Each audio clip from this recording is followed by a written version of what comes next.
یہ ہے تکمیلی احکام. ابتدائی احکام آ گئے. نمبر 2 میں صوم رمضان کا حکم آ گیا. نمبر 3 پر ہوا کیا تھا کہ جب روزوں کا حکم دیا گیا تو چونکہ مثال آپ نے رکھی تھی یہود کی کہ یہود جو ہے عاشورہ کا روزہ رکھتے ہیں تو ہم بھی کیوں نہ رکھیں، مسلمانوں تم بھی رکھو. اس سے گمان یہ کیا گیا کہ جو احکام یہود کی شریعت میں ہے روزے کے، شاید وہی ہماری شریعت میں بھی ہے.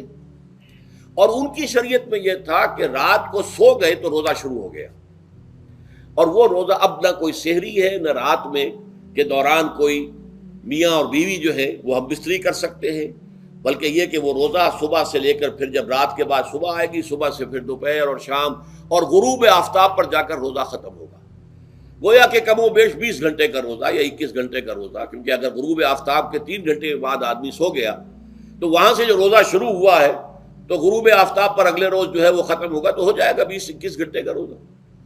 یہ روزے کا حکم لوگوں نے سمجھا، اس کی صراحت کوئی نہیں تھی.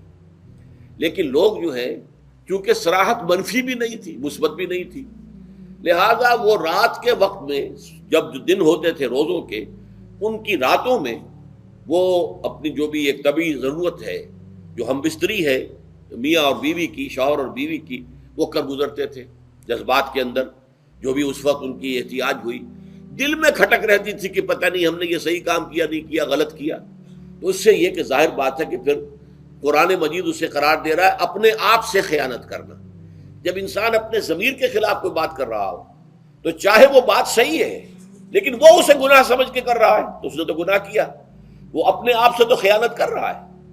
ایک شخص ہے وہ بکری کا گوشت کھا رہا ہے لیکن سمجھتا یہ کہ یہ سور کا گوشت ہے، تو اس نے تو سور ہی کا کھایا نا، اس نے بکری کا تو نہیں کھایا، لیکن اس نے سمجھا یہ کہ یہ سور کا گوشت اور کھا رہا ہے. تو اس حوالے سے ایک دغدغہ سا دل میں رہتا تھا، پریشانی. تو اب جو یہ 5ویں آیت ہے، طویل ترین آیت ہے اس سلسلے کی، اس میں روزے کے تکمیلی احکام آ گئے جو ابدی ہیں، آج تک قائم ہیں اور قیامت تک قائم رہیں گے.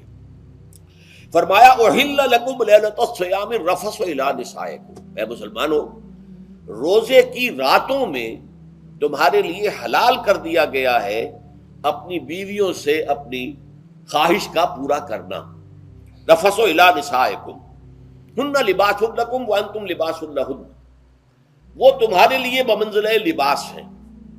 جیسے لباس کے اور انسان کے بدن کے درمیان کوئی حجاب نہیں ہوتا، ایسے ہی شوہر اور بیوی کے درمیان بھی کوئی حجاب نہیں رہتا. ہن لباس لکم وانتم لباس لہن. اور ویسے بھی ایک معنی میں کہ جیسے لباس آپ کو گرمی کی شدت سے بچاتا ہے، ورنہ ہو سکتا ہے کہ تیز دھوپ جو ہے جو عرب میں ہوتی تھی وہ تو آپ کی کھالوں کو جلا دے، تو یہ حفاظت کا ایک ذریعہ بھی ہے. اسی طریقے سے شوہر کے لیے بیوی اپنی عفت و عصمت کو برقرار رکھنے کے لیے ایک ذریعہ ہے کہ کہیں حرام میں منہ نہ مارے، بیوی موجود ہے، حلال ذریعے سے اپنی خواہش پوری کرے. اور بیوی کے لیے شوہر اسی طریقے سے ایک ڈھال بن جاتا ہے کہ اسے خام خواہ ادھر ادھر دیکھنے کا کوئی خیال بھی کبھی نہ آئے، اس کی جو بھی نفسانی خواہش ہے اس کی شوہر پورا کر رہا ہے. تو اس اعتبار سے بھی ہن لباس لکم وانتم لباس لہن. علم اللہ انکم کنتم تختانون انفسکم، اللہ کے علم میں ہے کہ تم اپنے آپ سے خیانت کر رہے تھے. اس کی وضاحت میں پہلے کر چکا ہوں کہ دل میں یہ دغدغہ تھا کہ یہ حرام کام اور کر رہے ہیں. یہ گویا کہ اپنے آپ سے خیانت، اللہ سے بغاوت نہیں تھی. کیوں کہ اللہ تعالیٰ کی طرف سے تو حکم تمہیں معلوم تھا ہی نہیں ابھی، آیا اس کی اجازت ہے یا نہیں ہے، لیکن اپنے آپ سے تو خیانت کر رہے ہو نا. تم یہ سمجھ رہے تھے کہ یہ نہیں ہونا چاہیے، یہ گویا کہ ممنوع ہے اور کر رہے تھے. تو اس کو کہا کہ تم اپنے آپ سے خیانت کر رہے تھے. علم اللہ انکم کنتم تختانون انفسکم فتاب علیکم، تو اللہ نے تم پر اپنی رحمت اور مغفرت کے ساتھ توجہ فرمائی، یعنی جو کچھ اب تک ہو چکا ہے اسے اللہ نے معاف کر دیا، اسے صاف کر دیا، کلین سلیٹ. اب تمہارا جو اعمال نامہ ہے اس میں اس طرح کا اگر کوئی عمل درج ہو گیا ہے تو وہ اللہ نے صاف کر دیا ہے. وعفا عنکم، اور تمہیں معاف بھی کر دیا ہے. فالآن باشروہن، تو اب تم ان کے ساتھ جو بھی تعلق زن و شو ہے اس کو اختیار کر سکتے ہو. فالآن باشروہن وابتغوا ما کتب اللہ لکم، اور حاصل کرو وہ کچھ جو کچھ اللہ نے تمہارے لیے لکھ دیا ہے. یہ تعلق زن و شے سے 2 چیزیں ہیں کہ جو مقصود ہیں.